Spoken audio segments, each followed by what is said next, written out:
గారు, గోపా శ్రీను గారు, నేను ఇక మా వీడియోలు చరిత్ర చెప్పుకోవడానికి ఆనందంగా ఉంటుంది.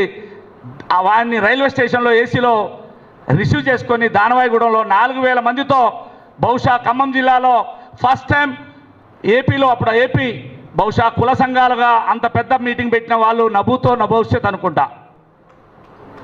ఇది ఆనాటి గోప. ఆనాటి నుండి ఈనాటి వరకు కూడా మా ఆరాటం పోరాటం. నాకు ఇప్పుడు 60 వచ్చినాయి, అప్పుడు 30. హాస్టల్ ఉండాలి, మనలాంటి గ్రామాల నుంచి వచ్చిన పిల్లలకి ఒక నీడ ఉండాలి. హైదరాబాదులో చూస్తే చక్కని హాస్టల్స్ ఉన్నాయి, మాకు కూడా కావాలని ఆరాటపడ్డం తప్ప ఇక్కడ ఎక్కడా కూడా పోటీ కాదు, ఎవరిని విమర్శించడానికి కాదు, ఏది లేదు. మా ఆరాటం మనం అందరం మధ్యతరగతి వాళ్ళం బీలంటే మనకు ఒక హాస్టల్ కావాలని ఆరాటపడ్డం. అది మా తప్పంటారా? దయచేసి చెప్పాలి, మీరు తప్పంటారా? అదే ఆనాడు గోపా శ్రీనివాస్ గారు కానీ నేను కానీ కోరుకున్నాం. ఈరోజు కూడా అంటిల్ మై డెత్ హాస్టల్, ఈ జాతిలో పుట్టాం కాబట్టి హాస్టల్ కావాలనే కోరిక, కళ్యాణ మండపం కావాలనే కోరిక. దానికి ఎన్నో స్థలాలు ఉన్నాయి, ఎంతోమంది మాకంటే. ఇప్పుడు మా అన్నయ్య గారు ఆదినారాయణ గారు, ఆయన ఎప్పుడో నేను గోపాలు చేసినంటే నాకు ఆశ్చర్యపోయా. మరి మా సటకుడు ఆయన నేను చేశానయా 74లో అంటే నేను 74లో I think 6th class 7th class చదువుతున్నా. అంటే అప్పుడే కాశీనాథ్ గారు వీళ్ళంతా ఐ థింక్ మీటింగ్లు జరుగుతాయని మా పెద్ద బ్రదర్ చెప్పేవాడు.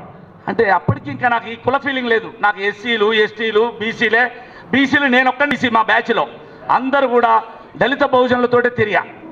ఇలాంటి సిచ్యువేషన్ నుంచి వచ్చిన మేము సమాజాన్ని చైతన్యం చేయాలని ఈరోజు నన్ను గోపాలో మీరందరూ కలిసి ప్రమోట్ చేస్తే, ఆ తర్వాత ఈడ శేషగిరిరావు గారు నన్ను గౌడ సంఘం అధ్యక్షుడిగా ప్రమోట్ చేస్తే, ఈరోజు నేను ఖమ్మంలో జిల్లాలో ఉన్న బీసీ సంఘాలన్నిటికీ నేనే కన్వీనర్.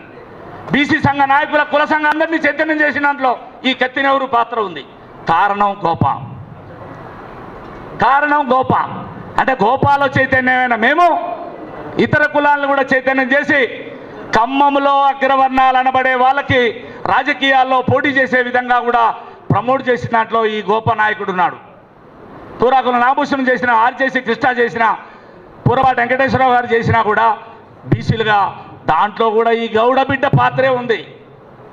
దయచేసి మీరు మన చైతన్యాన్ని మీరు అర్థం చేసుకోవాల్సిన భావిస్తూ ఈ అవకాశం ఇచ్చిన పెద్దలందరికీ ప్రత్యేక ధన్యవాదాలు తెలియజేస్తూ, ఎంతోమందికి మహానుభావులు చింతలపాటి వెంకటేశ్వర గారు, పద్మనాభరావు గారు, వీరందరూ కూడా మాకు ఎంతో సేవ చేసి, ఎంత వయోభారమైన ఆర్థిక ఇబ్బందులైనా మమ్మల్ని మనుగురు పాల్వంచ అన్ని ఊర్లలోకి తిప్పి మాకు కుల అభిమానాన్ని నేర్పిన వారందరికీ వంగా సుబ్బారావు గారికి పాదాభివందనం.